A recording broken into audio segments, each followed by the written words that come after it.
Hey YouTube, so today we are going to be doing a mini, I guess you could call it a pellet smithing video. So I picked up a 760 Pumpmaster, really cheap.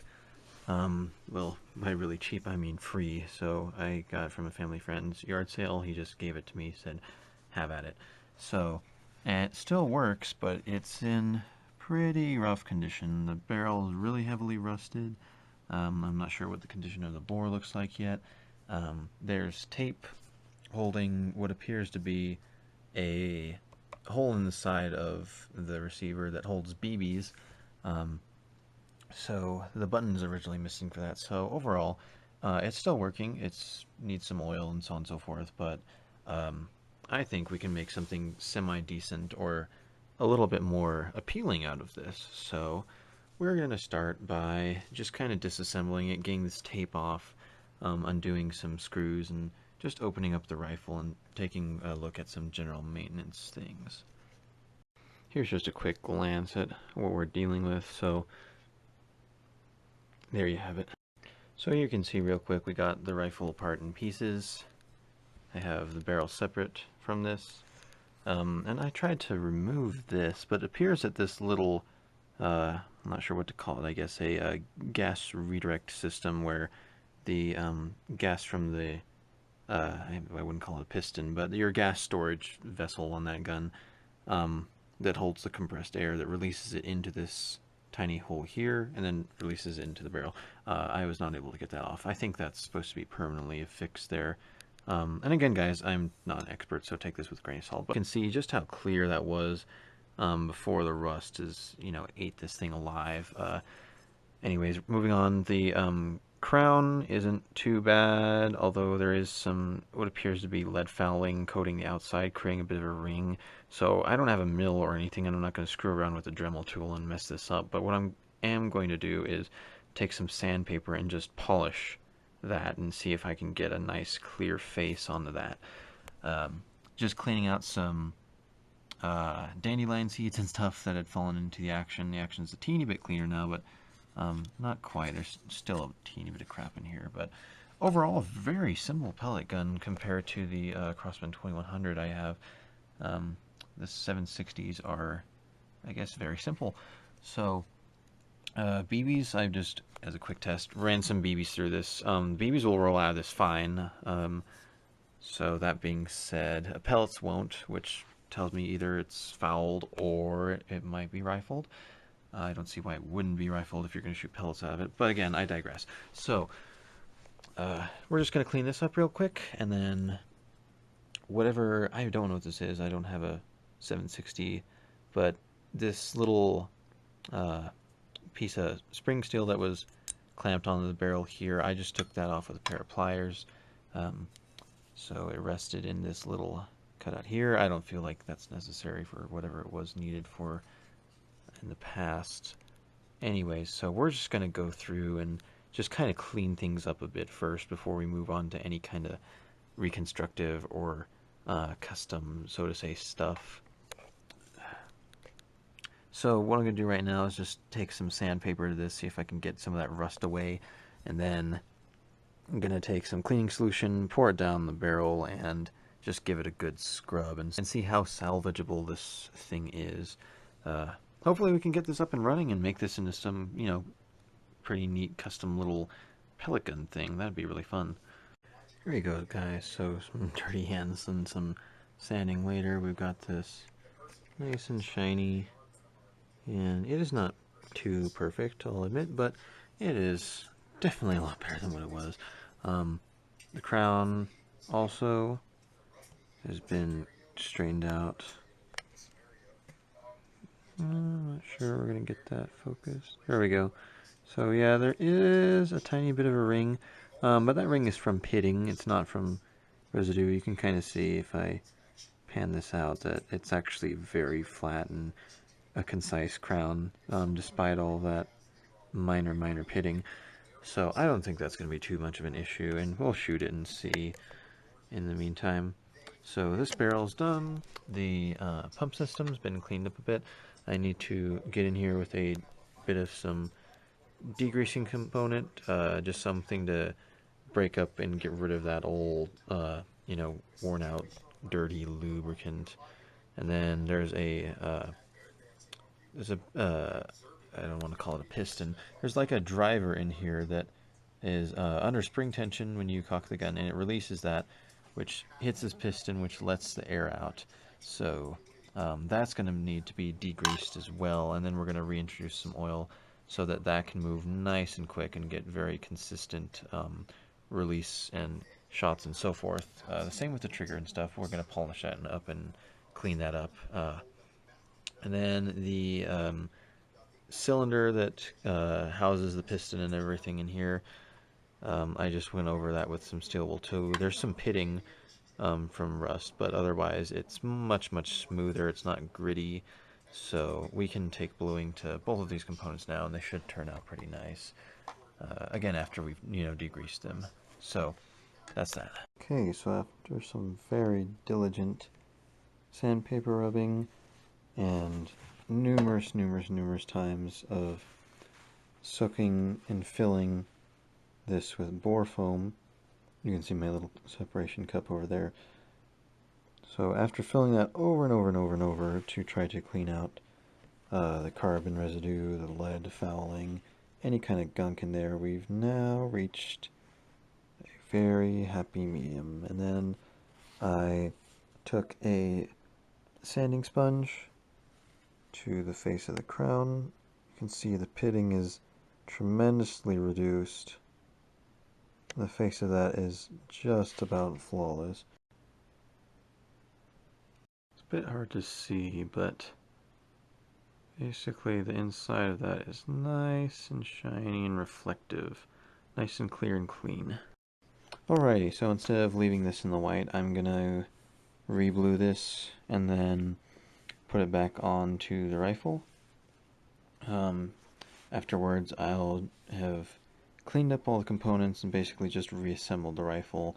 We're going to slap a nice big Gammo scope on it.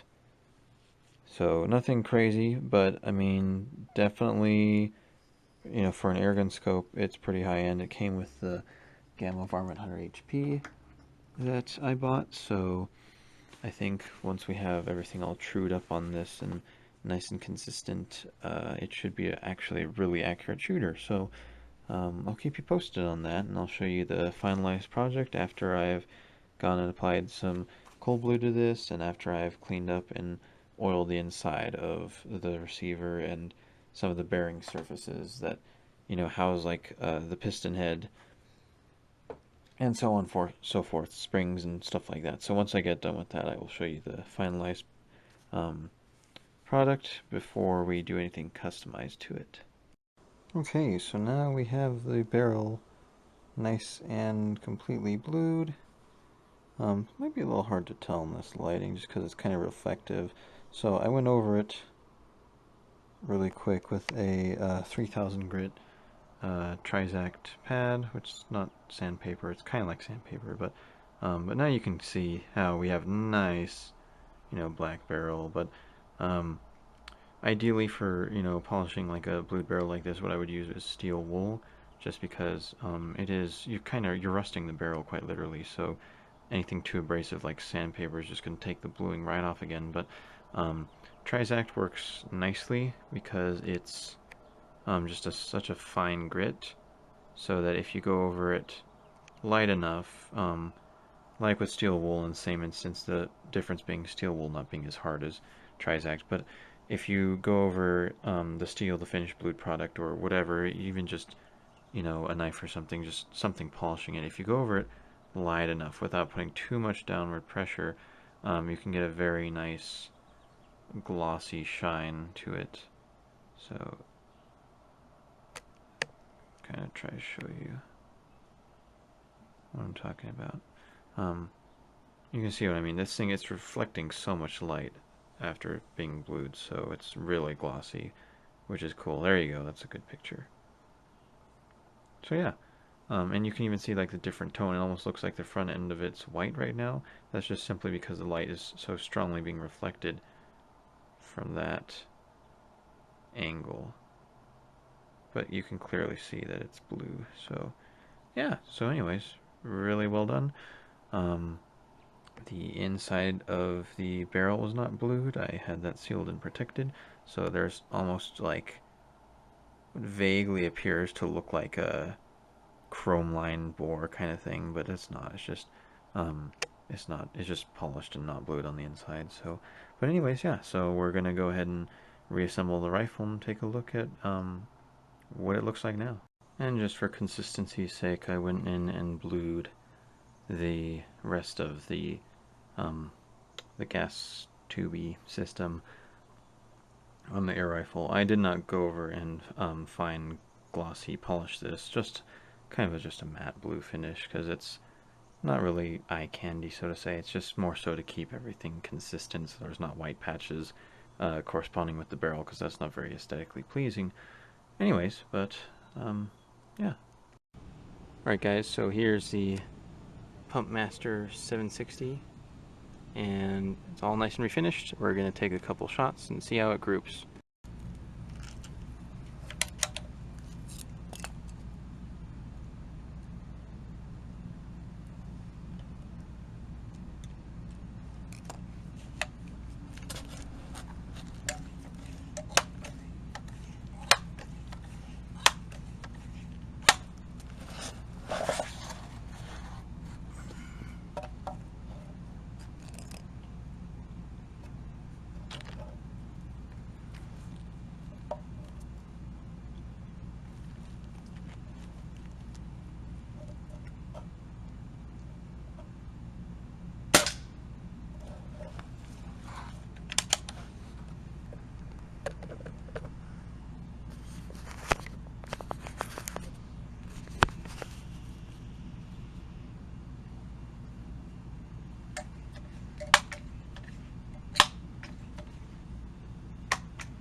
I'm talking about.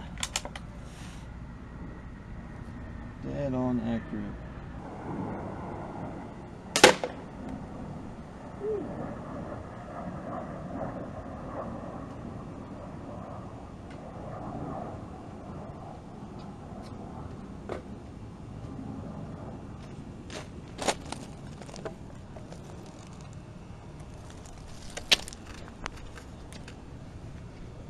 That's what I'm talking about. So I was aiming for here, and we started way down here. So with many numerous scope adjustments, bringing it up closer, closer. Here you go, 2 nice shots right above center mass. So folks, here's how that thing grouped. Check that out. So that top left shot was that was a flyer. That was definitely me. I'm not shooting from a rest. That top group in the right used to be 2 shots. I fired 2 shots. They literally stacked. I'm not even kidding. It shot through the same hole. I thought I missed, and upon further inspection, it in fact was, 2 shots right on top of each other.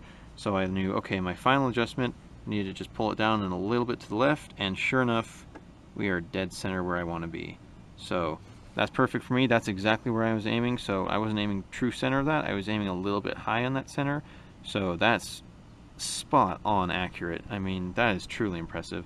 So that hole up top looks a little more mangled because just afterwards I took some freebie shots after I was content with it getting dialed in.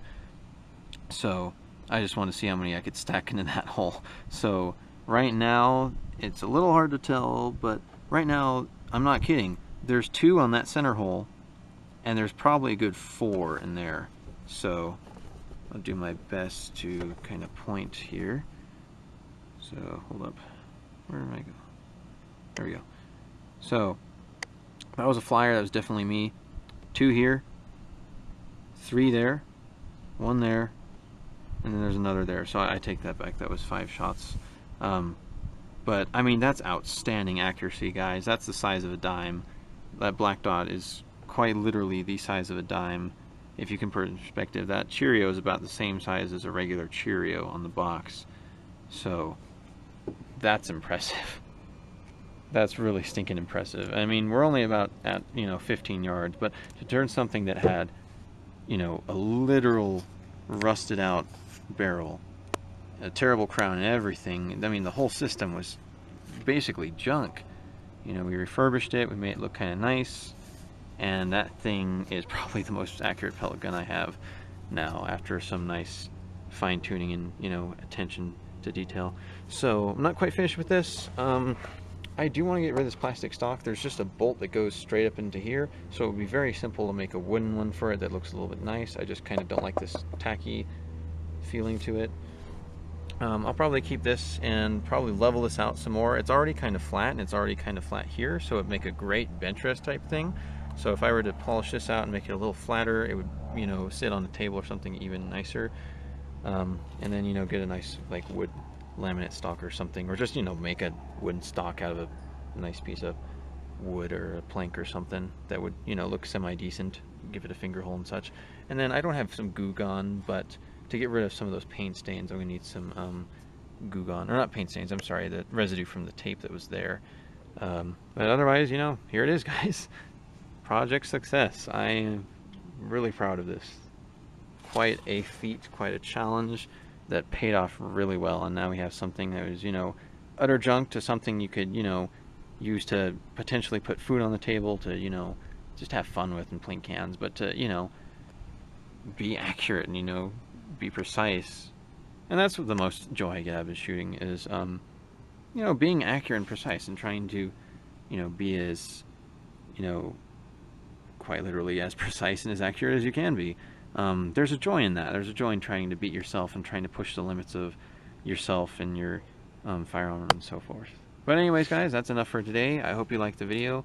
If you like more of this content, please subscribe. There's going to be lots more of this stuff to come, more pellets, more arrows, so on and so forth on the channel. If you haven't checked out the rest of the videos, you can go down and give it a look and see if maybe you can find something up your alley that you might like. Again, guys, thank you all for your support, and you guys have a wonderful day. Cheers.